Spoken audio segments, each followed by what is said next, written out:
അവസാന ദിവസം ഞാൻ അവരെ ഉയർപ്പിക്കും. യോഹന്നാന്റെ സുവിശേഷം 6-ാം അധ്യായം 54-ാം വാക്യം പറയുന്ന വചനമാണത്. ജീവന്റെ അപ്പം ഭക്ഷിച്ച് ആത്മാവിന്റെ വിഷം പകറ്റി ദൈവിക ശരീരത്തിന്റെ പ്രവീണ കേൾക്കുന്ന ഞങ്ങൾക്ക് ഈ കൂദാശ സ്വീകരിക്കാനുള്ള അനുഗ്രഹം നൽകിയ ദൈവത്തിനാണ് ആദ്യമായി ഞാൻ നന്ദി പറയുന്നത്. ഏറ്റവും അധികം ഭക്തിയോടും ചിട്ടയോടും വിശുദ്ധിയോടും കൂടി സ്വീകരിക്കേണ്ട ഒരു കൂദാശയാണ് ദിവ്യകാരുണ്യ സ്വീകരണം.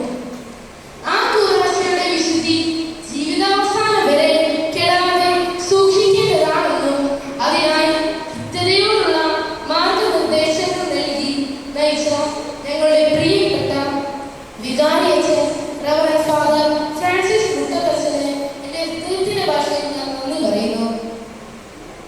ഈ ഒരു മാസക്കാലം ദൈവിക ചൈതന്യത്തിൽ ജ്വലിക്കുവാൻ വേണ്ടി വിശുദ്ധ ഡൊമിനിക് സാവിയോ പോലുള്ള വിശുദ്ധരുടെ ചരിത്രങ്ങളും സ്വന്തം ജീവിതാനുഭവങ്ങളും കോർത്തിറക്കിക്കൊണ്ട് ഞങ്ങളെ നയിച്ച ഡിസിപ്പോൾ ടീച്ചറിനും മരിയൻ ടീച്ചറിനും ജാക്സി മിസ്സിനും ദീന സിസ്റ്ററിനും 1000 നന്ദി.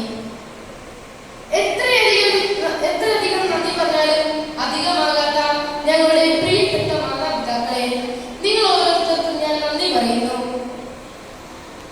ഈ ദേവാലയത്തെ സ്വർഗതുല്യമായി അലങ്കരിക്കുകയും ഞങ്ങളെ ദൈവകൃപ നിർവഹിക്കും വെൺമേഘങ്ങളെ പോലെ പ്രാർത്ഥിച്ചൊരുക്കുകയും ചെയ്ത ഞങ്ങളുടെ പ്രിയപ്പെട്ട സിസ്റ്റേഴ്സ്, നിങ്ങളേവർക്കും ഞങ്ങളുടെ നന്ദിയുടെ പേരിൽ ഞാൻ നന്ദി പറയുന്നു.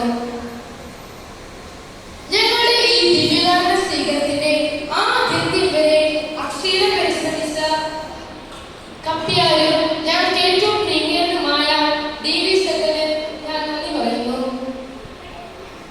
ആത്മാവിനെ അലിയിപ്പിക്കും മധുരമൂറും ഗാനങ്ങളിലൂടെ ഈ കൂദാശയെ അതിന്റെ പരമോന്നതിയിൽ എത്തിച്ച ഗായക സംഘത്തിനും അൾത്താര സംഘത്തിനും ഞാൻ പ്രത്യേകം നന്ദി പറയുന്നു. ഞങ്ങൾക്ക് വേണ്ടി പ്രാർത്ഥിക്കുകയും ഇവിടെ സന്നിഹിതരായിരിക്കുകയും ചെയ്ത ബന്ധുമിത്രാദികൾക്കും ഇടവകയിലെ